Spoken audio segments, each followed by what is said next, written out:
nabi maxamed wuxuu leeyahay calayhi salaatu wasalaam xadiidkii saxiixahaa rasuulkaa wuxuu xusay inuu la kulmay nebi ibraahim habeenkii la dheelmiyey fariin buu inoo soo faray nebi ibraahim wuxuu uhi ummaddii salaan iga gaadhsii waxaanad u sheegtaa arrinta meesha jannada la yidhaahdo markaa ilaahay waa awliyadiisa ku casuumayo ayibatu turba cadbat lmaa wainaha qiicaan qarsuha subxaana allah walxamdu lilah walaa ilaaha ila allah wallahu akbar ciidda jannadu waxa weeye mid wanaagsan oo udgoon biyaheedu way macaan yihiin waa meel isku simanoo boholo iyo buuro iyo turunturo toona lahayn waxaa lagu beerayo ee barwaaqadeeda ay ku baxdaana waa dikriga subxaana allahi walxamdu lilahi walaa ilaaha ila allah wallahu akbar qof waliba u odhan karaa odayga iyo islaamta iyo mid mutacalima mid waliba wardigaa iska kooban wuu akrii karaa isagoo boqolaal iyo kumayaala dee waad beeraysaa un jannadii waxyaabaha jannada lagu beero waxaa ka mid a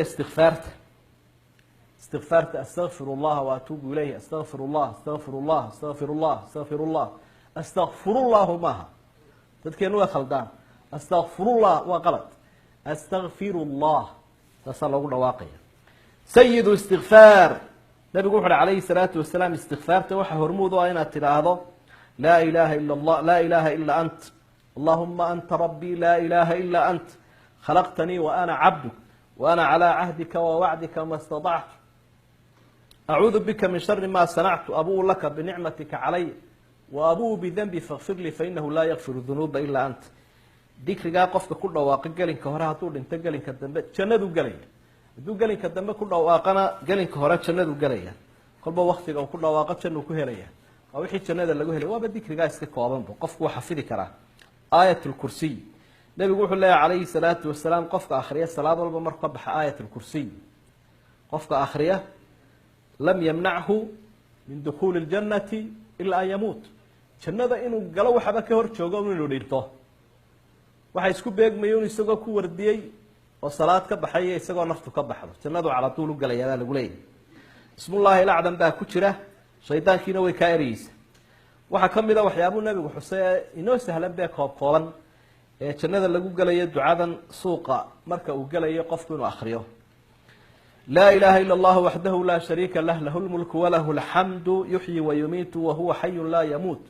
biyadihi alkhayr wahuwa calaa kuli shayin qadiir waxaa loo qorayaa buu nabigu uhi calayhi salaatu wasalaam alfa xasana kun oo xasano macnaheedu waxa wey kun lagu dhuftay 1,000,000 oo xasanaa loo qoraya 1,000,000 oo dembina waa laga dhaafaya 1,000,000 oo darajona waa loo dalaacaya waxaynu uga jeednaa wa buniya lahu baytan fi ljanna gurina jannadaa looga sii bineeyey soo maad jeclayn haddii meel aad soo degayso guri goglan oo sallaxan oo guryaha ugu qaalisan ee ugu raaxo badan uu sii diyaarsan yahay gurigaas haddii aad intaasun ku wardido aada akhriyayso waxyaabaha cajiibka ah ee inoo sahlana jannada wadooyinkeeda waxaa ka mid a su-aalu janna inaynu ilaahay barino jannada ama af carabi ku bari ama af soomaali ku bari luqadda taqaano ku bari ilaahay luqadahoo dhan in isaga ayna baray subxaana wa tacaala rasuulku wuxu uhi sala allahu calayhi wasalam waa xadiid isna saxiixa albani silsiladiisa uu saxiix kaga dhigay haddii qofku uu 7 jeer yidhaahdo ilaahay u naartaan kaa magan galay ilaahay u naartaan kaa magan galay af carabi iyo af soomaali midku doonaya ha ku idhaahdo 7 jeerna yidhaahda ilaahay jannadaan ku weydiistay naartiiba hadlaysa waxay leedahay ilaahay ow addoonkaa iga kaa magan galay ka badbaadi iga badbaadiyo iga jooji waa loo aqbalay ilaahay ow addoonkaa i kaa weydiistay halkan keen bay leedahay jannaduna ilaahayna subxaana wa tacaala isagaa u fasaxaye wuu ku geynaya maxay ku yeelaysa 7 jeer inaad ku celiso waxaa ka mid a qawlu laa ilaaha ila allah balaa shahaadadii suuqa yeelatee dad badan baa u haysta shahaadada in lagu islaamo la joojiyo uun intoo lagu islaamo islaamka lagu soo galo furaheedii uun ay tahay in halkaa la iskaga xidho ashahaadadu waa wardiga ugu qaalisanba wardiga aada baalal ku yeelanaysaad ilaahay xaggiisa u duulaysa waa shahaadada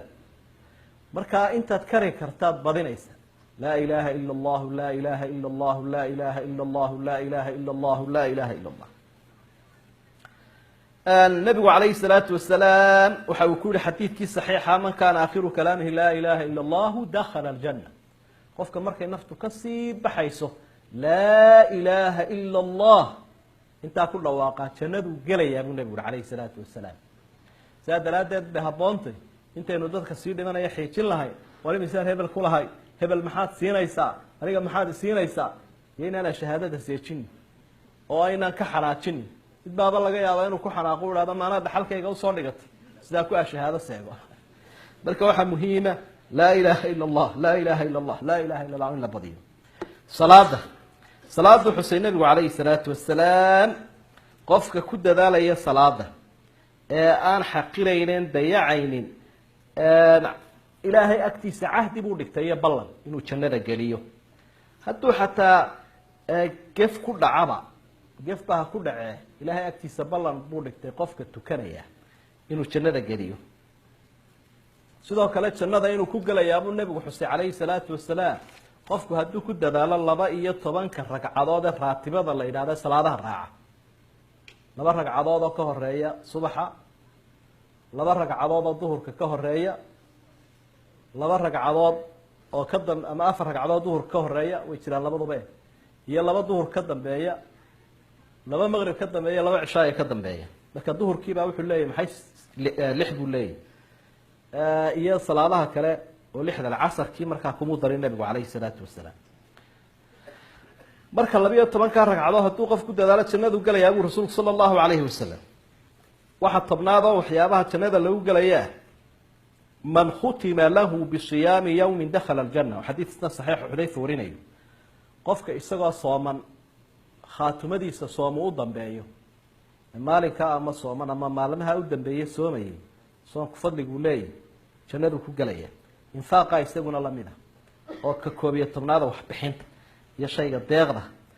nabiga calayhi salaatu wasalaam waqtigiisii magaalada madiina waxa ku yaalay ceelaad u biyo badan oo bulshadu ay u baahnay Roma la oranay biyo Roma marka ninkii lahaa uu nabigu ku yiri il jannada ma ku iibsano umada maadsiin wax kale aan haynin buuriyo inta waan u baahana Uthman ibn Affan radiyallahu anhu wa ardaahu ayaa ka iibiyo ninkii lacagtiisii siiyay lacag markaa qaali ahayd ayuu ka bixiyay 35 dirham oo qiimo waqtiga lahaa laakiin nabigu afka u soo dhuubay wuxuu yiri ceelkan isaga ah hadii aan bixiyo ma ku helayaa ishii aad sheegaysay ninkii uu ku heli lahaa ila waadiga yiri hadaad ceelkan bixiso isha jannada ku helaysa ha waad ku helaysaa buu daba ilaahay daraadii baan u waqfay marka in dadkan haraabay ee xiiqeed duruuftu ahayso ceelal biyo loo qodo oo la siiyo wixii la heli karayo iyo sadaqada sheekhuba markii dhaweyd idin sheegayay waxa uu qiimo badan weyn noocyada kala duwan biyahana oo si fadli badan waxa la 12aad oo wadooyinka jannada kamid ah al-hifz ala birri al-walidayn labada waalid samafalkooda aad loogu dadaalo labada waalid samafalkooda aad loogu dadaalo Aisha waxay tiraadeen baan ku riyooday inaan jannada galayo quraan la akhriyo baan maqlay markaas aan waayo qofka quraanka akhriyay Haritha ibn Nu'man ninkii la oran jiray baa jannada ku jira quraanka akhriyay baalay nabigaan u sheegay markaas uu yiri kadhalika albirru samafalka caynkaas ninkaas in waalidkiisii u samafali jiray buu ahaado samafalkaas uu ku helay aljannatu tahta aqdam al-ummahat jannadu waxay ku jirtaa hooyada agteeda hoosteeda marka haddaad hooyada galka qabatood maslaxatood u samafasho way kaaga dhaqaaqay hadii kale lugtii aw sabiray ka saari